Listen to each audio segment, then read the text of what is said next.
I'm telling this story from my own point of view, so you can feel every detail, every shift in the room, every quiet thing that happened behind the bright office lights of Brightwave. Seattle was drizzling that morning, the kind of slow, persistent rain people here barely notice anymore. I rode the elevator to the 17th floor of the glass tower Brightwave calls its headquarters, and stepped into an open workspace lit by cold white LEDs and massive screens streaming real time dashboards. Numbers flickered and updated nonstop, pulsing like the heartbeat of the company. Looking at them always felt like watching the system breathe, the same system I had spent 2 years building from the ground up. My name is Emily Carter, 32, Senior Data Engineer. And I'm not the kind of person who stands out in a conference room. I don't raise my voice. I don't argue for the spotlight. I don't play politics. I'm only good at one thing: building data systems people rely on. Maybe that habit came from years ago when I worked at a tiny startup that almost collapsed because of one corrupted file.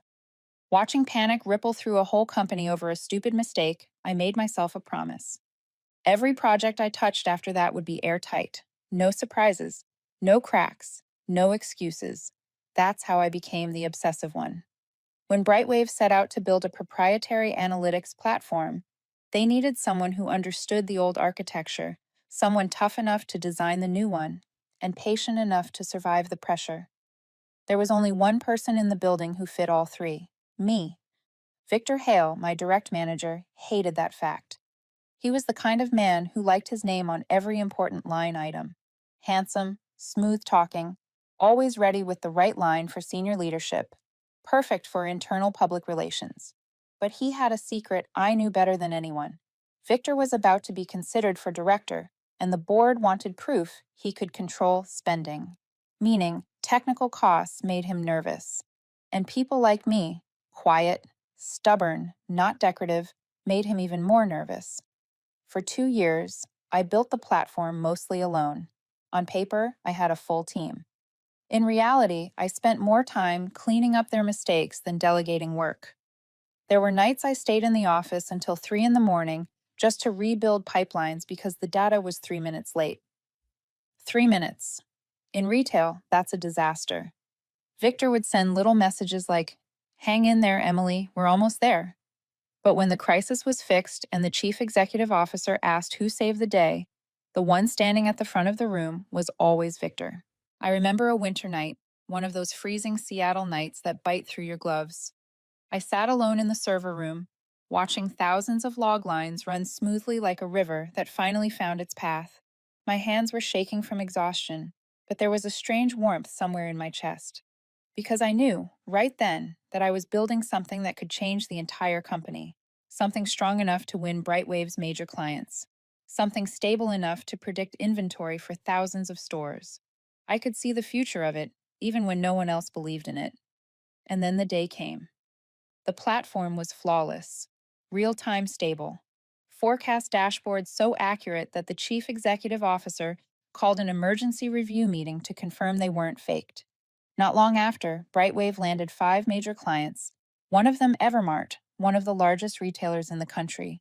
And they all chose Brightwave because of the system I built.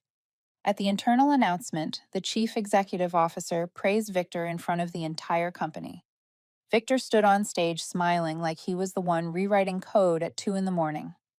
I stood in the back, holding a plastic cup of water, watching the dashboards run across the giant screen. The lights caught my face, exposing the dark circles under my eyes. And yet, I felt a small, quiet warmth. Not because they acknowledged me, they didn't, but because the thing I built was alive. Victor had once promised I'd get a major bonus if the project succeeded. He said it in front of human resources, said it again in a planning meeting. But as I watched him on stage that day, something felt off. He didn't mention me, not once. He talked about our team, collective effort, and collaboration, but never glanced in my direction. As the event wrapped up, I had this vague feeling, like a pressure shift right before a storm hits. I just didn't know how big that storm would be. And that's how it started. I had built the system the whole company depended on, but deep down, I could already feel something moving, something coming. If you're listening to this, tell me where you are right now, what moment you're in. Drop it in the comments. And if you like revenge stories that don't need shouting, just the right pressure at the right spot, stay with me. You won't want to miss what happens next. I still remember that afternoon clearly. Seattle had just stopped raining, and a pale gray light slid across the big glass panels of the Brightwave office, making everything feel both cold and polished. The moment I stepped out of the morning meeting room, I saw the HR team setting up a long table in the pantry, a two-tier cake, a few bottles of cheap champagne, a couple of boxes of cookies, and a banner that said System Version 3.0. New Era taped slightly crooked to the corner of the wall. People gathered in small clusters, snacking and talking loudly, filled with the kind of excitement that comes from being recognized. I stood near the coffee counter and poured myself a cup of water. I was never the type to push into a crowd. I preferred watching from the edge, letting everyone else enjoy what the system had delivered. It made me feel strangely calm. No one mentioned me. No one called my name. But the dashboard running smoothly on the big screen was the clearest proof of what I had built. Victor stepped to the front, holding a glass of champagne, tapping the rim lightly as if setting the stage for a grand speech. The room quieted. He smiled, the kind of smile people practice in the mirror when they know they will be watched.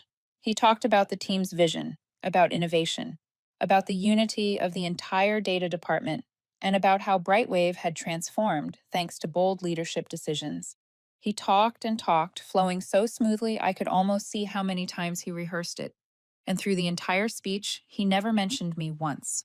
I was not surprised, but I still felt a small sting settle somewhere in my chest. When he finished, a few coworkers stopped by my corner. One young DevOps guy laughed and said, half joking, half serious, that I should get ready for a huge bonus. I just smiled and said nothing. Victor stood close enough to hear every word, but pretended he did not. He lifted his glass and kept talking to the head of HR as if nothing had been said. The celebration grew louder once the champagne was opened. People took photos, hugged each other, and imagined how far the company would go with the new system. I stayed in my corner, watching them laugh under the bright white lights. For a moment, I felt strangely apart from everything, like I did not fully belong here, even though I was the one who gave them a reason to celebrate in the first place. When the party faded, people drifted back to their desks. I tossed my cup into the trash and headed toward my workstation when Victor walked over, placing a hand on my shoulder. I tensed. He gestured for me to follow and led me into the hallway where no one could overhear. His voice softened, the kind of gentle tone he used only when he wanted someone to agree with him. He said the company was changing its bonus policy this year. He said the bonus budget was lower than expected. He said my bonus was not part of what had been approved.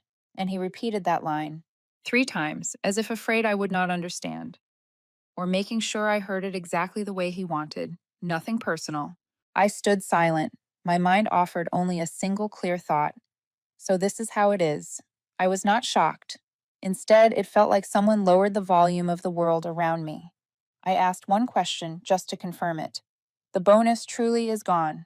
Victor nodded without hesitation.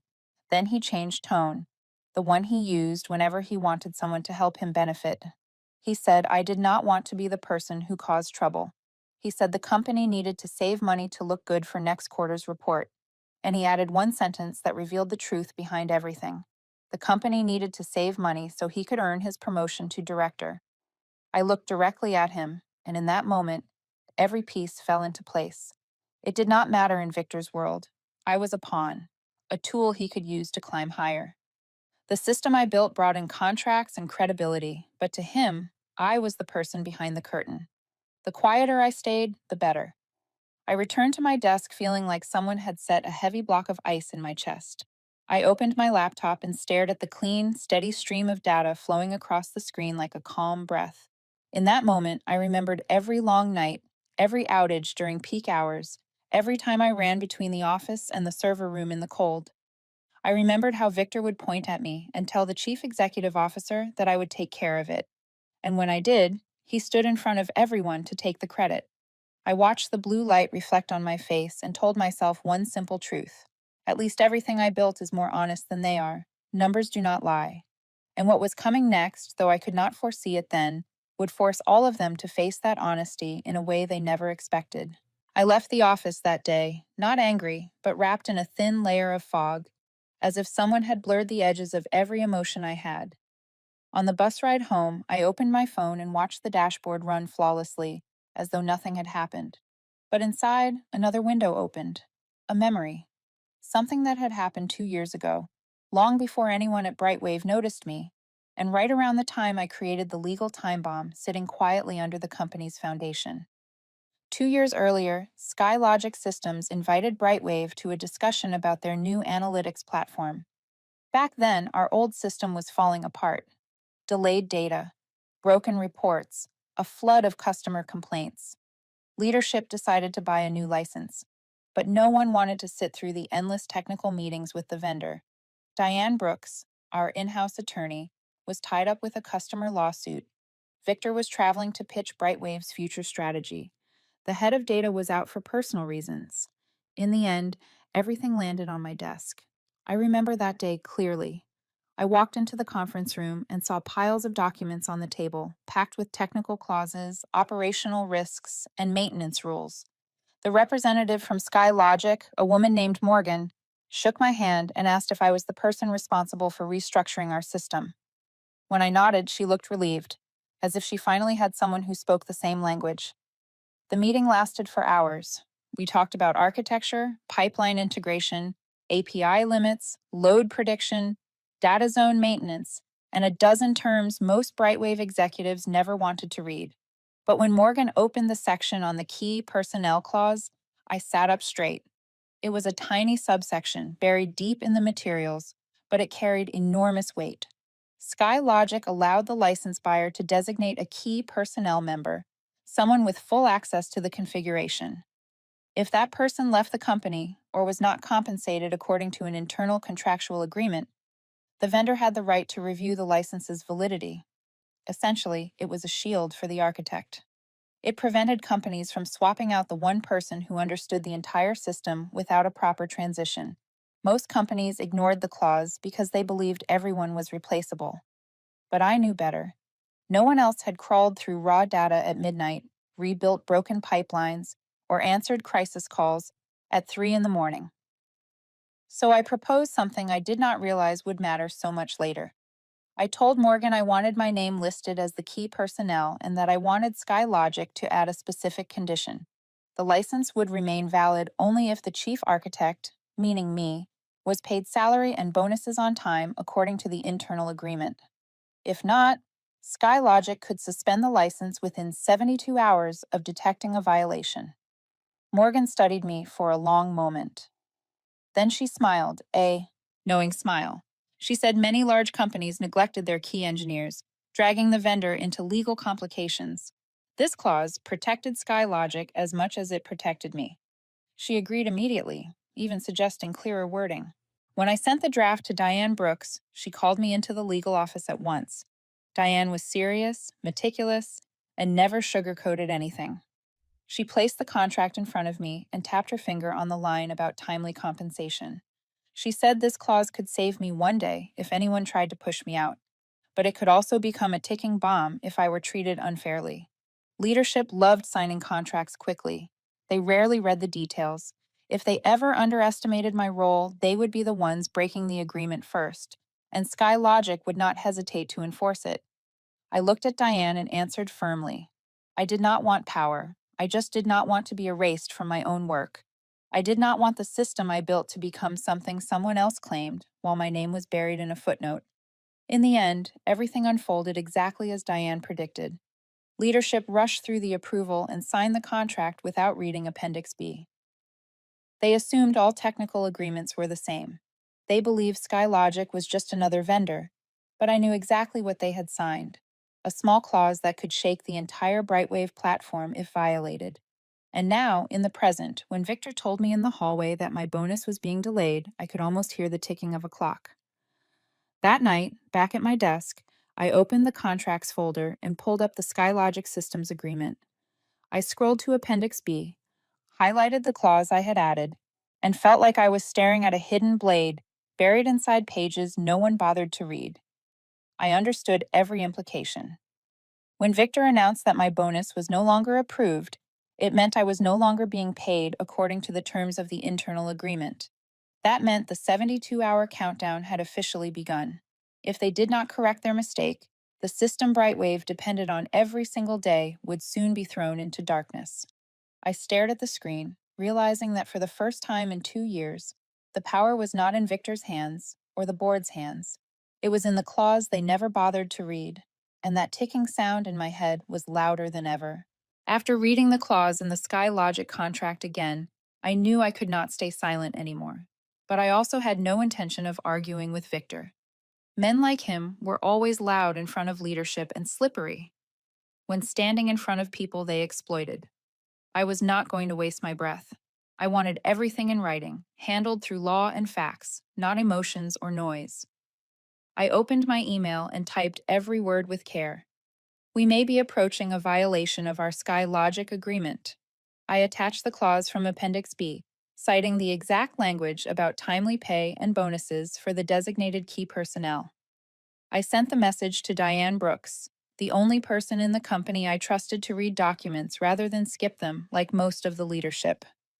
That evening, long after I had left the office, Diane was still in her small workspace. Yellow light fell across piles of paperwork. When her inbox chimed, she opened my email. I was not there to see it, but weeks later, I learned she read it 3 times. She did not just open the file, she printed the entire contract, nearly 30 pages, highlighting every clause related to the license, the key personnel role, and the enforcement process in case of violation. Morgan from SkyLogic had once said that the clause could protect me. Now it was placing Diane face to face with something she never wanted to confront: the line between justice and internal politics. Diane said nothing. I could imagine her expression, calm but unwilling to look away from the truth.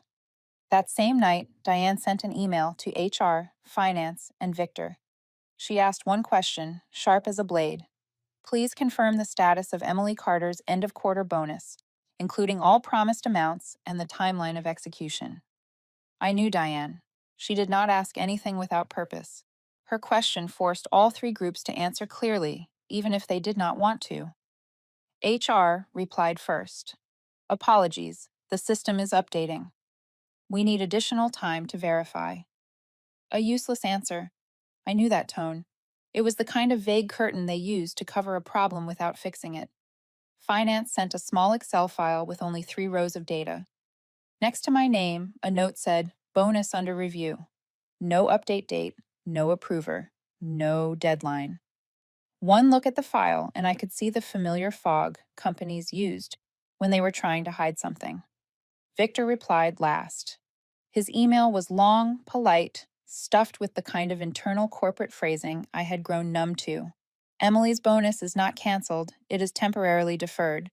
This is an adjustment aligned with the current budget environment. But none of it answered Diane's question. There was no documentation showing my agreement to the delay. No evidence that the deferral was legitimate. He dodged, and Diane saw it instantly. In her office, Diane placed all 3 emails side by side. 3 replies, none of them actual answers.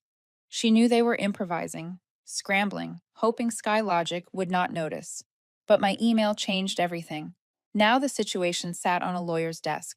It was no longer a half-hidden issue inside the data department. Diane exhaled. She had expected this the moment leadership signed the contract without reading it. The next morning, when I walked into the office, something felt off. People were not talking openly, but the data team's Slack channel showed strange messages. Someone asked to check the license. Someone else pinged a colleague, asking if anyone had touched the configuration overnight. Another asked if the vendor had sent any warnings. It was not full panic, not like during a major outage, but enough to feel like a crack spreading along a wall. I sat at my desk, opened my laptop, and felt my chest sink a little. Not because of the bonus. I had lived on far less when I worked at a startup. I did not need extra money to survive. What hurt was the truth behind it. 2 years of building the very foundation the company depended on every day, and this was the thanks I received: a careless decision and an evasive email. I was not someone who liked creating conflict. I did not want to harm the company. But I could not watch my work be treated like a line item that they could cut anytime it was convenient. The value of people like me, people who built things, had never lived in praise. It lived in respect. As I packed my things to head to the parking lot, I saw Diane standing next to her SUV. She called me over. Her expression was more serious than usual. She did not waste time. If they do not resolve this by tomorrow, SkyLogic will shut the system down. Her voice was calm, but it carried the weight of everything she had just read. The clause I had added 2 years earlier was waking up, and from that moment on, no one at Brightwave could ignore it for even one more second. I left the parking lot that evening with Diane's words echoing in my mind. If they do not fix this by tomorrow, SkyLogic will shut the system down. I knew that clause worked automatically. No one needed to press a button. When the company failed to pay the bonus as promised, the vendor system checked the status every cycle. If it detected a violation, there would be no warning. Everything would go dark, exactly as the contract stated. I barely slept that night. I was not worried about myself. I was worried about the system I had poured 2 years of my life into. But like Diane said, this was no longer in my hands. I had warned them. I had sent the email. I had given them a chance to correct their mistake. And they chose to ignore it, to dodge responsibility, to assume I would stay silent the way I always had. But the clause was not silent. Code did not bend. Contracts did not look the other way. At 3 in the morning, the first thing happened. On one of Brightwave's servers, SkyLogic's heartbeat check reached the key personnel field. It reviewed the internal profile synced to the system. It detected a mismatch. It was verified again to be sure, and within 3 seconds, it flagged the status as a violation. Immediately, Brightwave's automated reporting system threw errors across every pipeline. Alert emails fired in every direction, landing in the inboxes of DevOps, engineering managers, and the operations team. Some people slept through them. Others woke up thinking it was just another routine glitch. At 4, a young DevOps engineer logged into the customer dashboard and froze. On the screen, in bright red letters, it read, "License suspended. Contact account holder." He tried reloading, switching to Sandbox, SSHing into the server cluster. Nothing changed. Every path returned a license authentication error. At the same time, the reporting system for customers went silent. Evermart was the first to notice. With more than 1,200 stores nationwide, they relied on their 5:30 in the morning inventory snapshot to schedule same-day replenishment. That morning, they got nothing but a blank screen. By 6, CEO Marcus Reed's phone was buzzing nonstop. 12 missed calls from clients. One furious voicemail from Evermart. "We have no inventory numbers for 1,200 stores. What is going on? If we do not receive a report in the next 2 hours, our distribution network will collapse. And if that happens, we will need to revisit our contract." Smaller clients like QuickGo, FreshDrop, and MarketHub started messaging the support Slack channel. No sales data, no demand forecasts, no analytics dashboards. Everything was dark. By 7, Victor still had no idea what was happening. He called an emergency meeting in the war room with DevOps and a few managers. I was not invited, of course. In his mind, I had never been important enough for meetings like that. He blamed the vendor first, saying they must have updated the API or changed a security protocol without warning. His voice sounded strained, but he tried to look composed. The DevOps engineers, who had been awake for 2 hours trying to diagnose the issue, shook their heads. One of them spoke plainly. "This is not a technical error. The license was revoked. We do not have access." Victor froze. I could picture his face. A man who used to blame others suddenly realized he was cornered. But before he could respond, the door opened. Diane walked in, holding a stack of printed pages folded into sections, each marked with a yellow highlighter. Her expression was so calm that the entire room fell silent. She did not give a speech. She placed the papers on the table, opened to the exact page containing the key personnel requirement, and stepped back. Everyone leaned forward. The air turned thick. In seconds, they read the sentence that pushed Brightwave into crisis. "The license remains valid only if the designated key personnel are paid full salary and bonus as outlined in the internal agreement. Violation results in suspension within 72 hours of detection. Diane looked directly at Victor. She did not have to say a single word. They all understood. CEO Marcus rushed into the room. The moment he saw the large screen flashing license suspended and the contract spread open on the table, he turned to Victor, his patience gone. Victor, did you cut her bonus? Victor opened his mouth, but nothing came out. He could not lie. Diane had the emails, the Excel file, and the HR notes, proving the delay had no legitimate basis. He stood there pale, as if someone had handed him a verdict. I sat at my desk outside the meeting, not part of the war room. My phone and laptop buzzed nonstop. Emails are flooding in. Slack messages appear every second. Pings from DevOps, product, marketing, middle management. They all asked if I knew what was happening, if I could look at something, and if I could help. I watched the office around me, people scrambling as if a fire had broken out. And I just sat still, hands on my keyboard, touching no code at all. The system had not exploded because of a technical flaw. It exploded because of a clause they ignored, because they underestimated the work I had done, because they believed I would stay quiet and endure. I closed my eyes for 1 second, and for the first time I felt the storm had truly arrived. But it was not sweeping me away. It was pulling Brightwave straight into the center of the chaos they created themselves. I was sitting at my desk, watching people run back and forth like a hive that had just been struck, when my desk phone rang. It was the CEO's assistant. Her voice was tight as a wire. The CEO needs you in the conference room immediately. I stood up. No one had to explain why. Everyone understood Brightwave was out of time and out of places to hide. As I walked down the hallway toward the war room, the door was cracked open just enough for me to hear Victor trying to convince the CEO not to call me in, insisting it was an internal team issue, saying he could handle it. But Marcus Reed cut him off with a voice sharp enough to draw blood. Bring Emily in. We have already lost too many hours. Victor fell silent, pale, and no longer bold enough to argue. I stepped into the room. No whispers, no greetings. Every eye was on me, but I held my composure the same way I did on nights I monitored the system alone. On the large screen was the red warning DevOps could not remove. License suspended. The CEO looked directly at me. He did not circle the issue. He did not soften his tone. Did you agree to the bonus delay? Every word was clean, precise, almost surgical. He did not want excuses. He did not want emotion. He wanted the truth in its simplest form. I placed a small stack of files on the table. I opened each page and laid out the emails from HR, from finance, and from Victor himself. I showed the original bonus agreement that he had acknowledged in front of HR. I showed the Excel file from the night before with the note bonus under review, but no approval date. I presented everything with the same clarity I used when debugging a system. Diane was there too. She nodded as I placed the final document on the table, then stood and addressed the room. According to the contract, a delayed bonus counts as unpaid compensation. Unpaid compensation equals a violation of the key personnel clause in the SkyLogic license. That alone is enough. No termination required. No salary change required.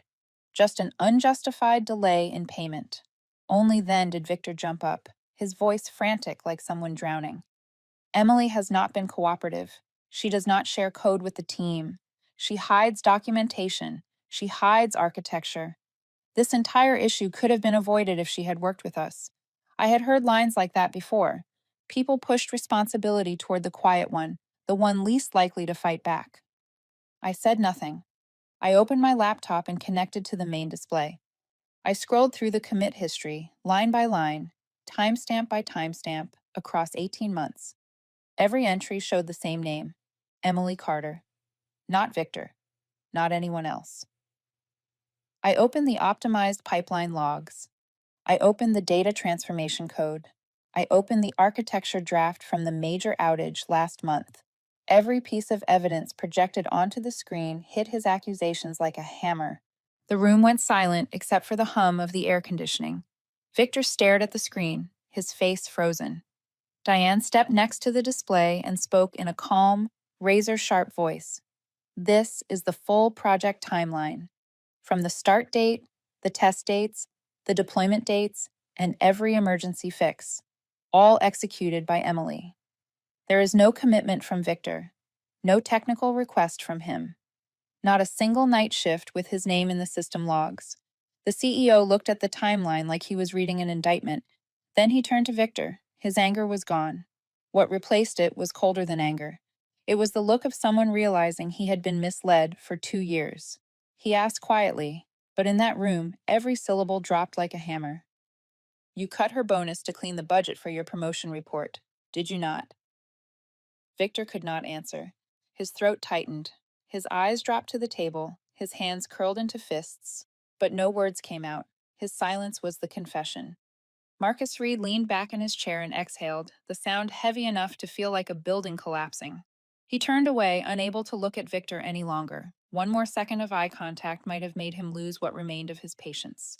The room felt so cold I could swear I heard the air shift. Victor stood motionless.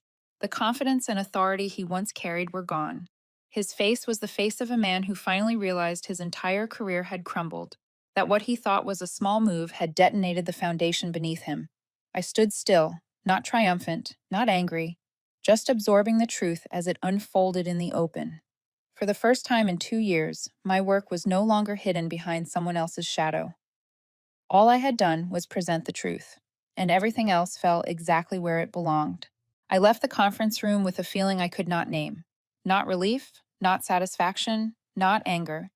It felt like the silence after a storm, when the thunder is gone and the sky is too quiet to be trusted. I drove home slower than usual. When I opened the door to my small apartment, I turned on the warm desk lamp I always used at night. Its soft light made the whole room feel gentler, as if trying to smooth out the tension left from the chaos at work. I set my bag down, made a cup of hot tea, and sat at my desk. My laptop lit up, reflecting my face under the yellow glow.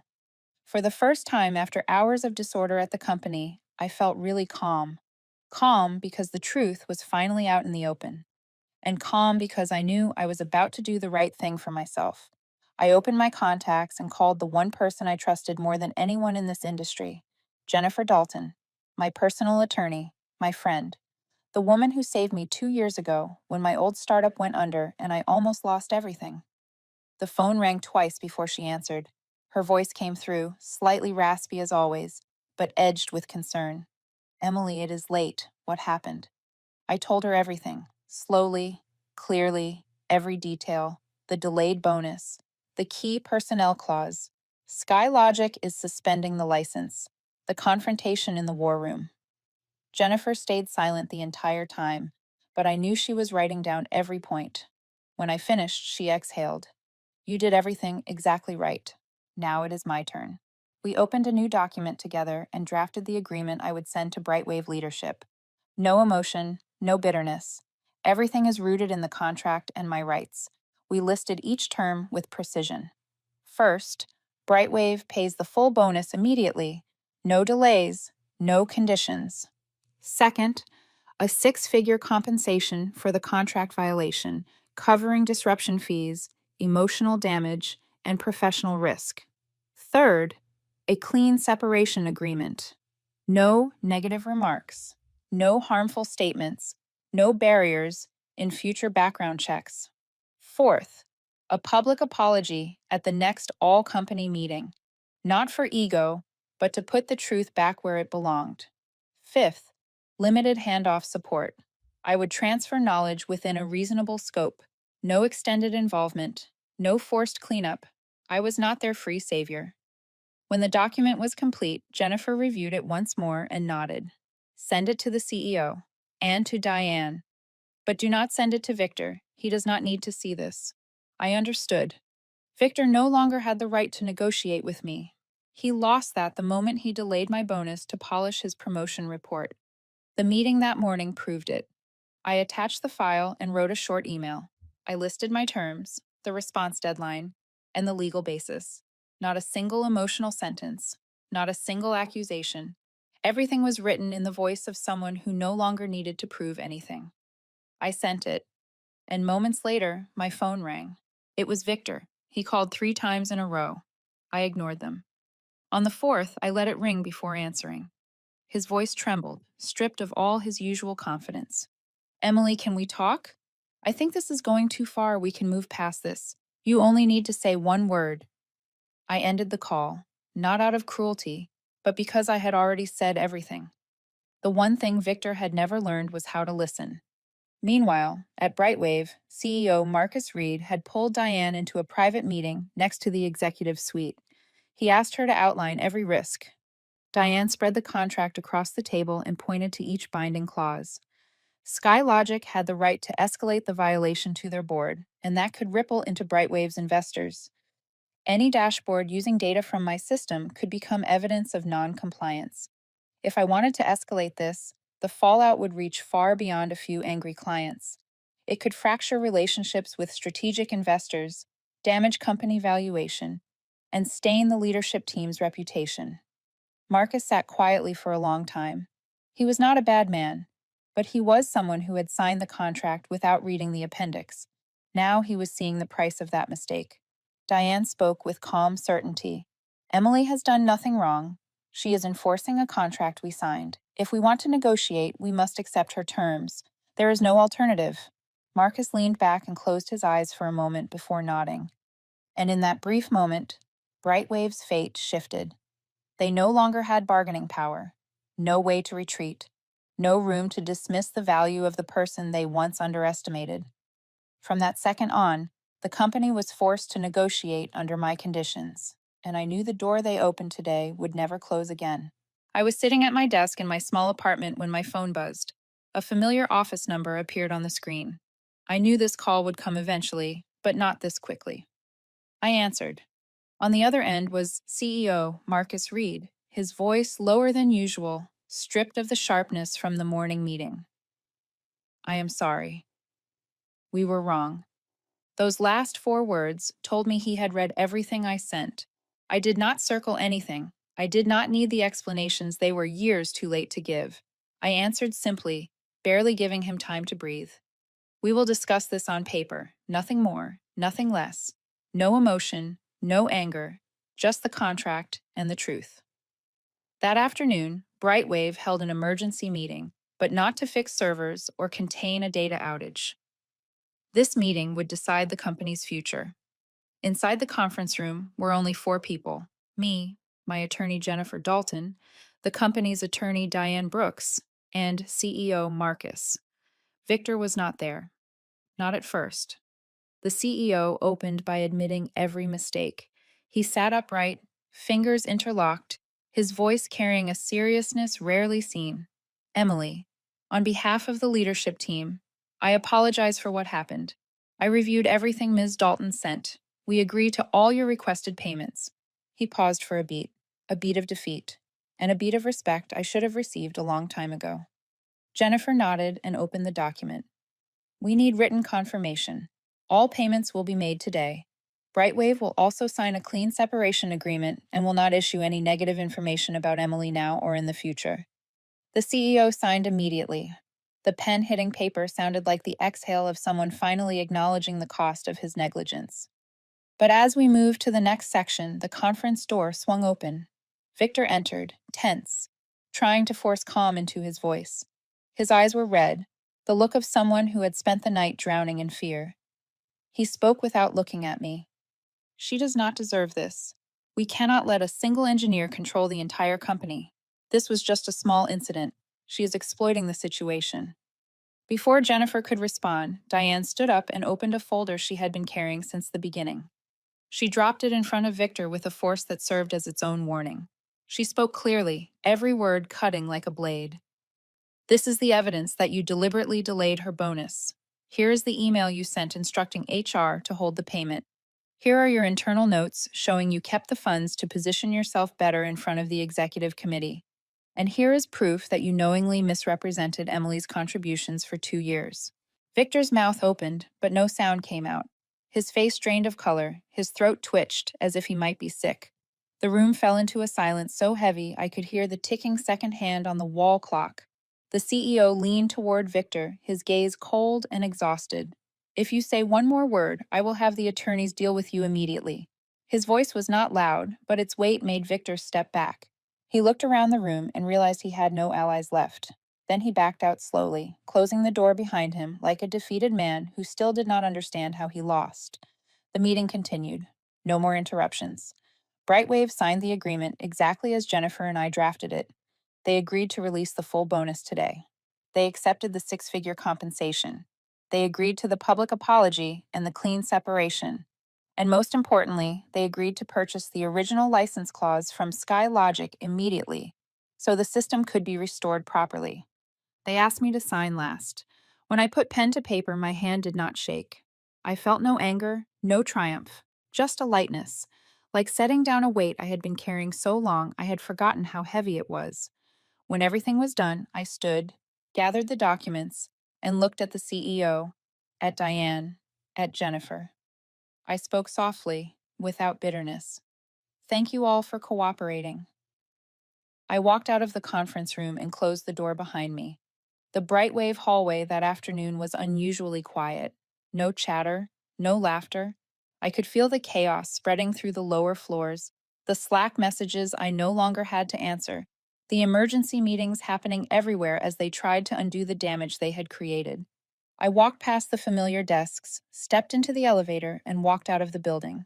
And as the door closed behind me, I knew I had left a company caught in the storm it had built for itself, while I continued forward, lighter than ever, stepping into an entirely new chapter of my life. I left Brightwave that afternoon without looking back.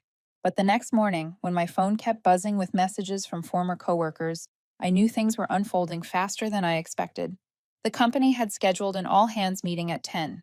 An event of that size, planned so abruptly, could only shake the building like a nest someone had struck open. It was nearly noon when Diane called me. She said CEO Marcus Reed stood before 400 employees in the largest conference room at Brightwave. No slideshow, no long explanations. He simply held a microphone and spoke with a deep, steady voice. Yesterday, we violated a major contract because we failed to respect the contribution of one person. On behalf of leadership, I apologize to Emily Carter. I apologize for what should never have happened. The entire room fell silent for a few seconds before whispers spread. What did Emily do for the company to apologize publicly like this? What happened? My name echoed not in a technical meeting, not in Slack channels, but in front of 400 people as part of an official apology. It was not what I sought, but it was what they needed to say. Victor was not there. According to Diane, he was demoted that morning and forced to resign only a few hours later. No farewell gathering, no thank you email like everyone else received. He left the building carrying a small cardboard box. A quiet ending, but fitting for what he had done. In the tech world, sometimes you do not need formal discipline. Losing trust alone is enough to end a career. Diane's story was different. What she did during the crisis was seen by the CEO as rare clarity in chaos. She was promoted to head of legal and tasked with leading a full overhaul of company policies. She told me the first thing she did after taking the role was propose a periodic contract review process and make reading appendices a mandatory requirement for leadership. Most people learn law after the damage is done. Diane wanted Brightwave to learn before paying another price. Evermart, the client hit hardest, received a formal apology along with a quarter's fee reduction, a gesture no executive had dared suggest before. But Marcus understood client relationships mattered more than protecting a few financial figures. Smaller clients like QuickGo and FreshDrop were compensated fairly as well. That was the cost Brightwave had to pay for its own carelessness. Despite the damage, Brightwave did not collapse. They lost credibility, time, and a few smaller clients. But they learned the most important lesson in tech. Never underestimate the person who understands the system the most. They restructured their internal processes, implemented internal audits, and began rebuilding trust from within. I heard they even changed their internal slogan to respect the builders. A simple phrase, but for a company like Brightwave, it was the awakening they needed.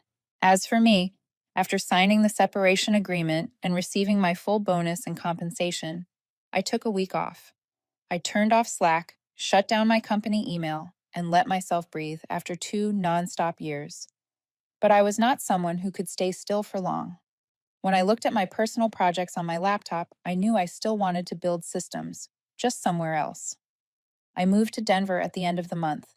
The city was quieter than Seattle, but it had the calm I needed for a new beginning.